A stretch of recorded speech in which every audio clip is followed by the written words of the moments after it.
Hi everyone, welcome to competitive Guru Naresh sir YouTube channel. మనము previous వీడియోలో పుస్తక సమీక్ష ఎలా రాయాలో పార్ట్ 2 ద్వారా నేర్చుకున్నాం. మళ్ళీ ఇప్పుడు దాని కంటిన్యూషన్గా పుస్తక సమీక్ష ఎలా రాయాలో పార్ట్ 3 ద్వారా నేర్చుకోబోతున్నాం. ఈ పుస్తక సమీక్ష 6, 7, 8, 9, 10 తరగతుల వారందరికీ కూడా ఉపయోగంగా ఉంటుంది. ఈ పుస్తక సమీక్షలో ఏమేమి ఉండాలో మనం చూద్దాము. క్రమ సంఖ్య ద్వారా పుస్తకం పేరు ఉండాలి, రచయిత పేరు ఉండాలి, ముఖ్య కూర్పు ఉండాలి, పబ్లికేషన్ ఉండాలి, ముద్రణ, అలంకరణ, పేజీల సంఖ్య, వెల, సమీక్షకుల పేరు, తరగతి, ప్రక్రియ. మరి చూద్దాం ఇక్కడ ఉన్నటువంటి పుస్తకం పేరు ఏంటిదో చూద్దాం. పుస్తకం పేరు తెలివి తక్కువ గాడిద. రచయిత పేరు మైనా సిరీస్ సమగ్ర శిక్ష. ముఖ్య కూర్పు ఎవరు ఇక్కడంటే doctor D Chandrasekhar Reddy. Publication neo literatures వారిది. ముద్రణ రైతు నేస్తం ప్రెస్. అలంకరణ పల్లవి గ్రాఫిక్స్. పేజీల సంఖ్య 15. మీ దగ్గర పుస్తకంలో ఎన్ని పేజీలు ఉంటే అన్ని పేజీలు రాయాలి. ఒకవేళ 50 ఉంటే 50, 100 ఉంటే 100. వెల 50 రూపాయలు. మీ పుస్తకం యొక్క ప్రైస్ ఎంత ఉంటే అంత మీరు రాయగలరు. సమీక్షకుల పేరు అంటే విద్యార్థుల పేరు రాయాలి. మీరే కదా పుస్తకాన్ని సమీక్ష చేసేది, కాబట్టి మీ పేరు రాసుకోండి. తరగతి, మీరు ఏ తరగతి వారైతే ఆ తరగతి వారు రాయొచ్చు. 6, 7, 8, 9, 10 తరగతులు. ప్రక్రియ, మరి ఇది ఏ ప్రక్రియ? కథా ప్రక్రియ, కాబట్టి కథ అని రాశారు. ఒకసారి మీకు అర్థం కావడం కోసం చదువుతాను, ఒకసారి కథను చూడండి. ఈ పుస్తకంలో తెలివి తక్కువ గాడిద అనే ఒకే కథ ఉంది. అనగనగా ఒక గాడిద ఉండేది. ఆ గాడిద రోజూ బస్తాలు మోస్తూ ఉంటుంది. ఆ గాడిదతో పాటు వాళ్ళ యాజమాని కూడా వెళుతూ ఉంటాడు. ఒకరోజు అలా వెళ్తుండగా ఒక పెద్ద వంతెనను దాటవలసి వచ్చింది. ఆ వంతెనను దాటుతుండగా ఆ గాడిద దానిలో పడిపోయింది. ఆ గాడిదకు నదిలో నీళ్ళ నుండి లేవడానికి కూడా కష్టమైపోయింది. ఎలాగోలా మెల్లగా లేచి నడుచుకుంటూ బయటకు వచ్చింది. దాని వీపు మీద ఉన్న ఉప్పు, బస్తాలోని ఉప్పు నీళ్ళల్లో కరగడం వల్ల కొంచెం బరువు తగ్గింది. అప్పుడు ఆ గాడిద ఇలా అనుకుంది, రోజూ ఇలా నీళ్ళల్లో పడిపోతే బరువు తగ్గుతుందేమో అనుకుంది. ఆ తర్వాత ఒకరోజు యాజమాని గాడిద మీద దూది బస్తాలు వేసి తీసుకొని పోతున్నాడు. ఆ గాడిద కావాలనే నీళ్ళలో పడిపోయింది. నీళ్ళలో తడిచిపోవడం వల్ల దూది బరువు ఎక్కువైపోయింది. మరి దూది బరువు, ఉప్పేమో కరుగుతుంది, దూది కాబట్టి బరువు పెరుగుతుంది. గాడిద నడుస్తుండగా బరువు చాలా ఎక్కువగా ఉంది. అది మోయలేక మూసింది.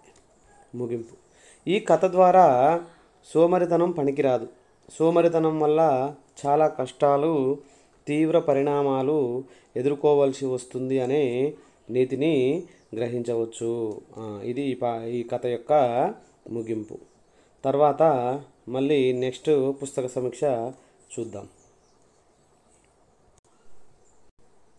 నెక్స్ట్ పుస్తక సమీక్ష. పుస్తకం పేరు గాడిద సంగీతం.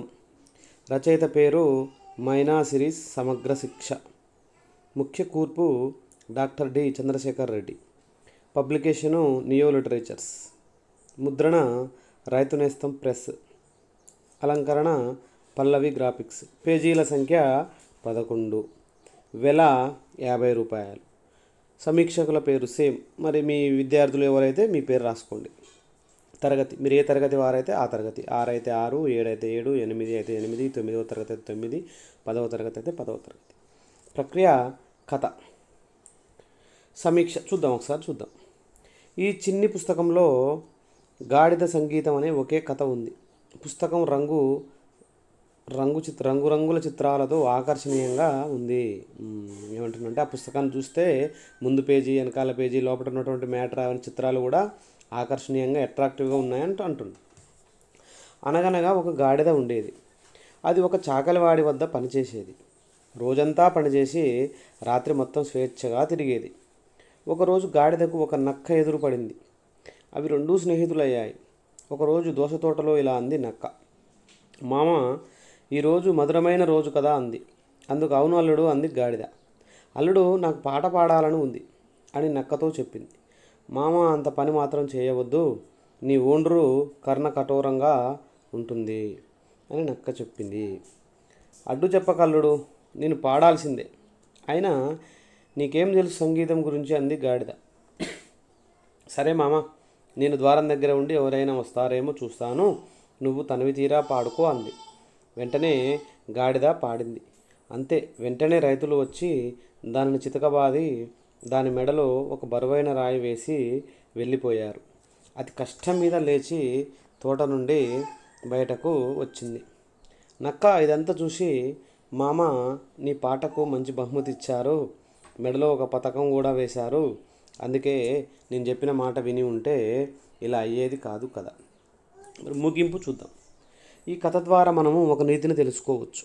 అదేమిటంటే, ఎవరైనా మన మంచికి చెబితే వినాలి, అంతేకాకుండా గర్వంతో విర్రవీగకూడదు.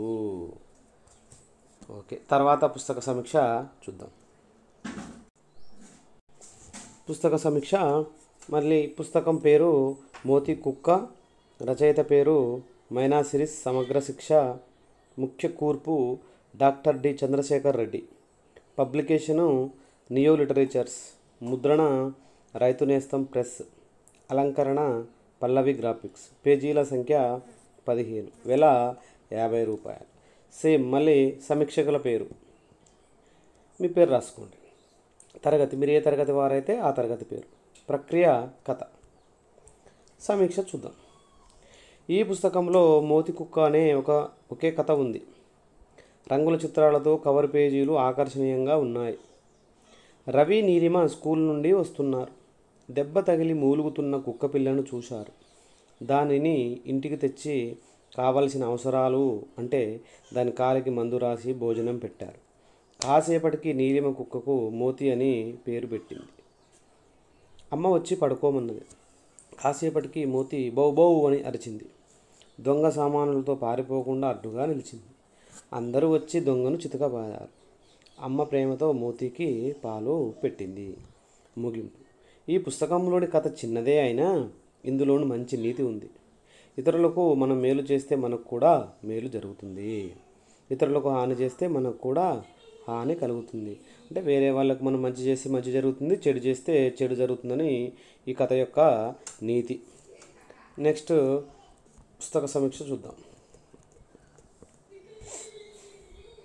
పుస్తకం పేరు నిజమైన స్నేహితులు, రచయిత పేరు మైనా సిరీస్ సమగ్ర శిక్ష, ముఖ్య కూర్పు. ఈ పుస్తక సమీక్షను మనం చూద్దాం. పుస్తకం పేరు నిజమైన స్నేహితులు, రచయిత పేరు మైనా సిరీస్ సమగ్ర శిక్ష, ముఖ్య కూర్పు doctor R B Chandrashekar Reddy, publication neo literatures, ముద్రణ రైతు నేస్తం ప్రెస్, అలంకరణ పల్లవి గ్రాఫిక్స్, పేజీల సంఖ్య 15, వెల 50 రూపాయలు. సమీక్షకుల పేరు, మీ పేరు ఏది ఉంటే అది రాసుకోండి, విద్యార్థి యొక్క పేరు రాసుకోండి. తరగతి, మీరు ఏ తరగతి వారైతే ఆ తరగతి, 6 అయితే 6, 7 అయితే 7, 8 అయితే 8, 9 అయితే 9, 10 అయితే 10. ప్రక్రియ కథ. సమీక్ష. ఒకప్పుడు లఘుపతనకం అనే కాకి ఒక ఎత్తైన చెట్టు మీద నివసించేది. హిరణ్యకమణ ఎలుక ఆ చెట్టు మొదలులోని రంధ్రంలో నివసించేది. దగ్గరే ఉన్న సరస్సులో మందరకమణ తాబేలు నివసించేది. ఈ 3 మంచి స్నేహితులయ్యాయి. ఒకరోజు చిత్రాంగుడు అనే జింక అక్కడికి పరిగెత్తుకుంటూ వచ్చింది. అది రొప్పుతూ ఉంది. అది వేటగాడి బారి నుండి తప్పించుకోవడానికి ప్రయత్నిస్తున్నదని 3 స్నేహితులు తెలుసుకున్నారు. వేటగాడు మరో దిశలో వెళ్తున్నట్టు కాకి చాలా పైకెగిరి చూసింది. కాకి ఆ విషయాన్ని జింకతో చెప్పింది. నీవిక భయపడి పరిగెత్తవలసిన అవసరం లేదు అన్నది కాకి. జింక సంతోషించింది. జింక 3 స్నేహం చేసింది. అలా అవి రోజూ సరస్సు ఒడ్డున కలుసుకొని గంటల తరబడి కబుర్లు చెప్పుకునేవి. ఒకరోజు ఎందుకో జింక సమావేశ స్థలానికి రాలేదు. మిత్రులు ఆందోళన చెందారు.